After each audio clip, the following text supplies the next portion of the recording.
Hello there everyone and welcome back to more Zelda NES. This is episode 5, we'll be moving on to level 5.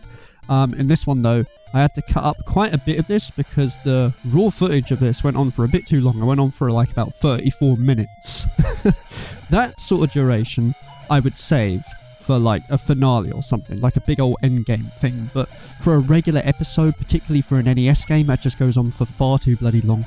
So what I've done here is I've cut up this part because where I'm using the ladder, I'm using that in order to get one of the heart containers on this side of the screen. And then after that, I was kind of just thrashing around for a bit just to grab a bunch of rupees. However, I came across this thing which, well, I mean, I had to show this because, one, this is really picky. You see this tree here? I'm trying to burn it, but you have to burn it in a particular angle in order for it to appear, as you see right there. And then after all that, pay me for the door. I found an old man who robbed me off of my bloody rupees. This is one reason why I don't like to just randomly burn trees or enter stuff, because you never know if there's going to be an old man behind it. Like, you just don't know. All the trees look the same. So, yeah, that was unfortunate. Anyway, level 5. On this particular part of the map, if you remember us going here before, you need to go up this staircase 4 times, as then, eventually,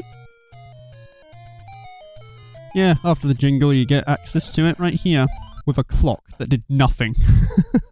Sometimes the clocks appear at the most inconvenient times. This is level 5, known as the Lizard.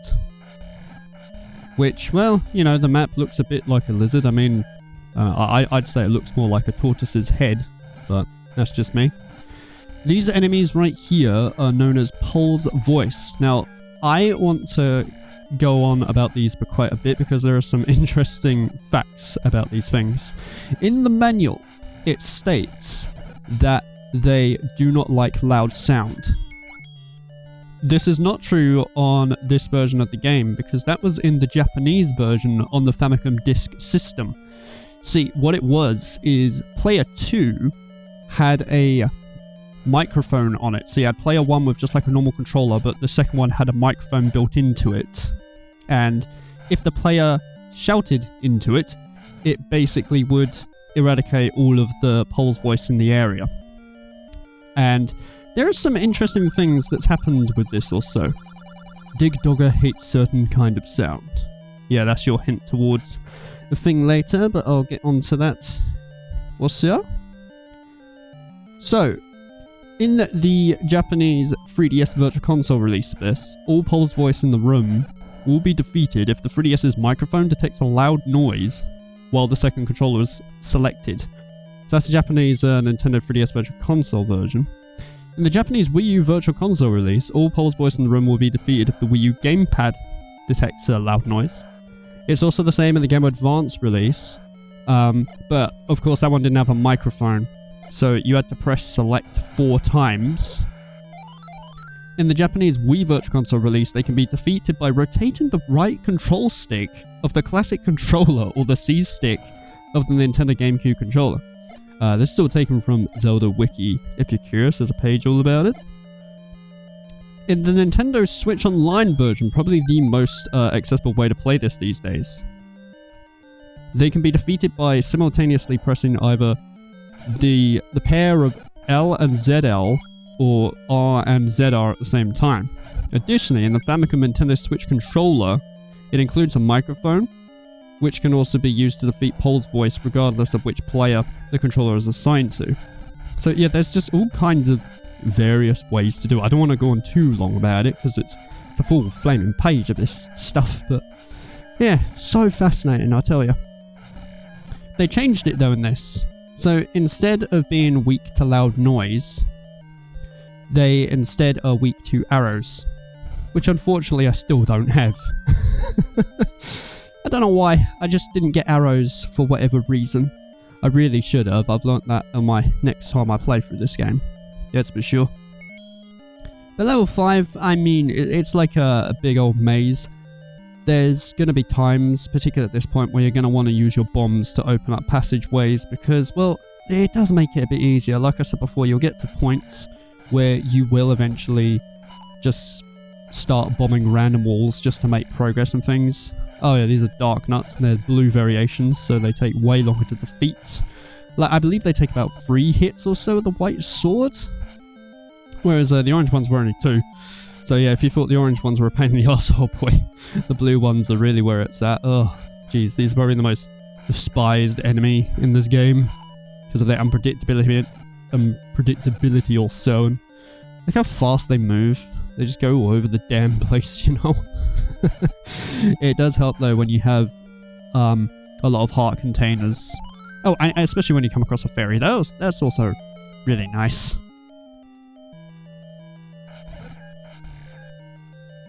Oh yeah, plus I've noticed when you go underground on these particular parts, it's mainly just keys. I don't think there's any other form of enemy for it. So that's rather fascinating. Down in this room, there is this room full of keys and a key. Wow. And if you... Do I do it here? I guess not. Okay. There's a particular place where I go, where I put down a bomb, and then it opens up like this secret also, which I would have grabbed, but unfortunately I was short. You'll see what I mean when we get to it also.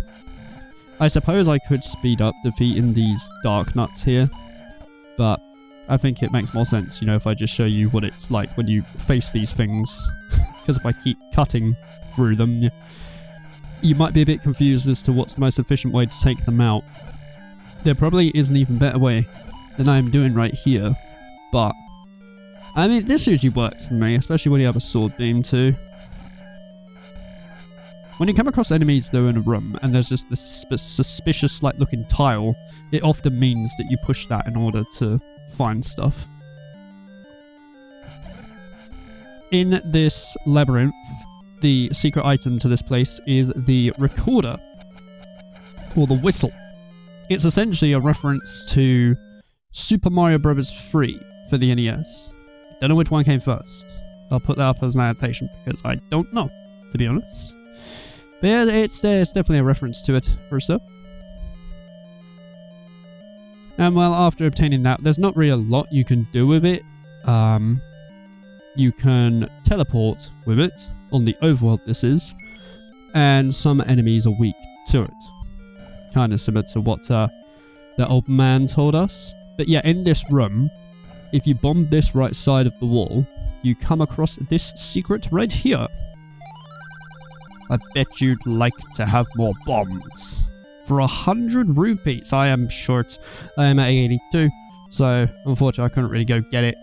I decided to just sort of thrash around until I came across it. I thought, I'll progress on with the dungeon, then I'll just backtrack to it. Because, well, it's the only feasible way to do it, really. I mean, I suppose I could have gone outside into the overworld and thrashed around a bit there, but I thought, I'm here now. You can get rupees in the labyrinths by just defeating enemies, so that's fine. Sometimes I take out the dark nuts and sometimes I don't. Plus with these Gibdos right here as well. I find it fascinating that the Gibdos are more menacing in the later series. Like, the Gibdos are essentially re-deads from Ocarina of Time. Pretty much the same thing, really. I decided to cut there because I was trying to take out the blue dart nuts for rupees, but they were kicking my ass, and I thought, God, this is not working at all. I also have a blue potion as well. That's fascinating. I guess I wanted to go in here fully equipped because, well, it's kind of wise for some of the later labyrinths to have like a potion with you, whether it be blue or red, because I mean they replenish all your health. And that really, really helps out a bloody ton. I'm not sure if the roaring here is from the Dodongos or the main boss itself. But here's me just showing the fact that if you time it right with the bombs, if you stun them like that and then stab them with your sword, you get given bombs every single time. Like without fail, it's quite a useful tactic really. It's very easy to fall short of bombs in this place. Oh yeah, of course, and there's a bunch of gels right here. No, not gels, sorry. Zols. Oh, goodness me. I'm at 104 rupees so far, so I could go back right now. In fact, I don't know why I'm not doing that. I guess I just wanted to move on a bit. I wanted to get to the point where I'm like, okay, yeah, this is where the boss lies, and then decide to go back or so. Or maybe I just wanted to see more of the dungeon. I have no idea, really. In my own time, I've actually been playing the Mario Kart series. Sonic Racing Crossworlds made me interested in playing other kart races, to be honest. And I realised that I haven't really played Mario Kart properly in ages. So I've been starting from Super Nintendo, and I've made my way, to this day, up to... I just finished Mario Kart DS. So my next one after that is Mario Kart Wii. Although, admittedly, I'm finding the Super Nintendo one quite tricky, because the control of it is very, like, you really got to get the hang of how to drift and stuff. There's this thing called counter steering that I'm trying to master, but I'll get it eventually. But I felt like playing other games in the series, so I'll get to that at some point. At some point in the future, I might even do like maybe a one-off, I want to say, of the Mario Kart games. I doubt like a full series, because there's not really much else to talk about. You race, you come first, and that's it. And you do the same thing on the different CCs. And that would get a bit repetitive, so maybe it'll work better in the one-off style. As it's been ages since I've done like a one-off and things. I really should bring it back, as it used to be quite chill, really. There you go, there's the map for this, and the compass. That's supposed to be a lizard. It was the best lizard they could make.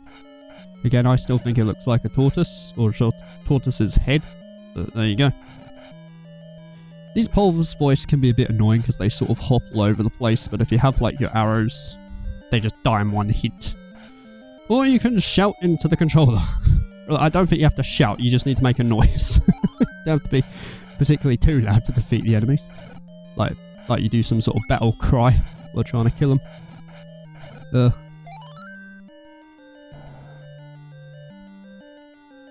There's a particular point where I do go back. I know there is. It's interesting whenever I watch this sometimes, because there are parts of the footage that I will remember, and then there's parts I'll be like, I don't remember what happens here, but oh well.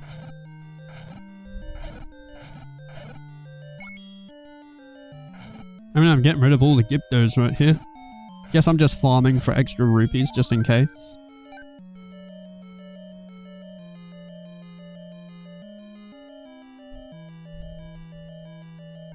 I think I was debating on that, but I was like, do I or don't I?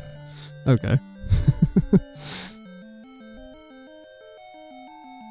Like at times during this playthrough, I'm just sort of randomly pausing to sign stuff on that bit there. I paused for like about 13 seconds, I think it was. Like, I'm not too sure. Maybe I was just thinking of where to go or something like that. I didn't look anything up on this guide, so I wasn't like pausing to look anything up.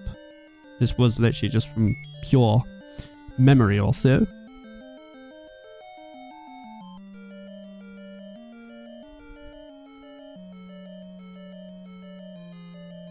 I do believe I am going back to the area by the looks of it.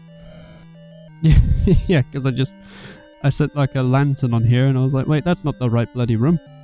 So of course I'm just going back. Okay. It can get a little bit annoying where when you go into a room you have to keep using your blue candle to light the area. It doesn't take too long, but if you don't have it equipped you have to pause, wait for it to scroll to the pause, then scroll back down, and not quite as annoying as say like the iron boots from Water Temple. Oh boy.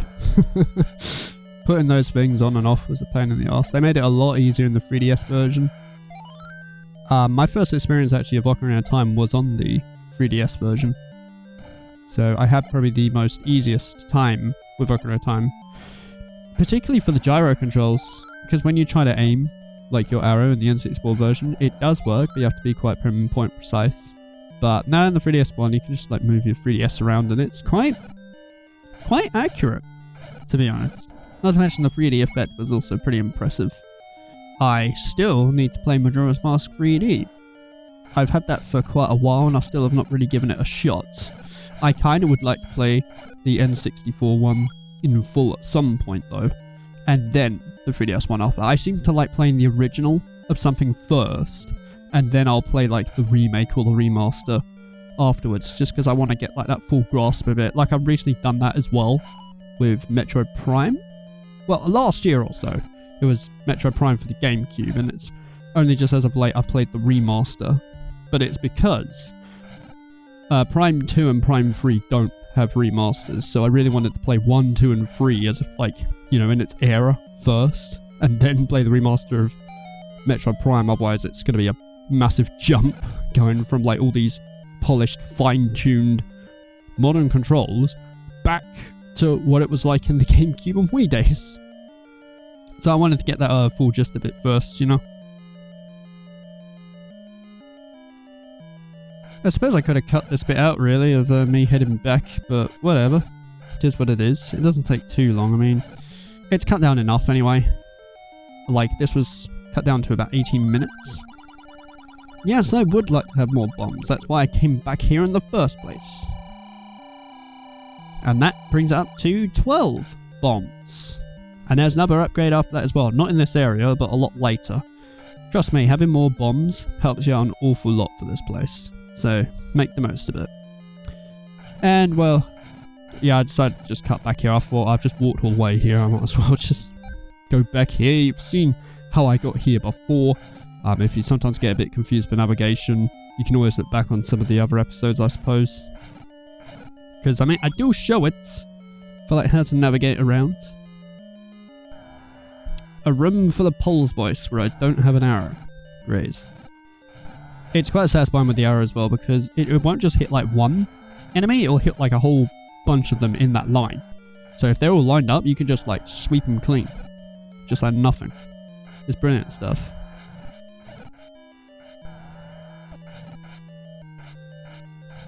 Plus they're quite a cute design really. They're supposed to be like some sort of rabbits with like these massive whiskers also. Got unique designs to it. Oh yeah, that's definitely the noise of the boss. Bombing up here will lead us to this old man that will say, secret power is said to be in the arrow. What he's referring to there is...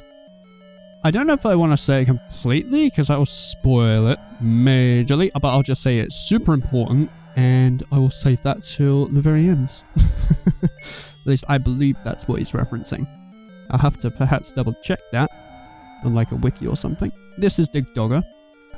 I'm going to ignore it for some reason. I guess I wanted to show that this room down here had these Gibdos that you can get. It's an optional room. It's probably more of a trap, to be honest. But I like coming here to get extra rupees and such. And it doesn't particularly take too long. I don't really find the Gibdos that bad to take care of. So, Dig Dogger hates certain kinds of sound. If you blow the whistle, he is weak, and he dies within a couple of hits, just like that. It's the only way you can get him down, really. And that is it for level 5.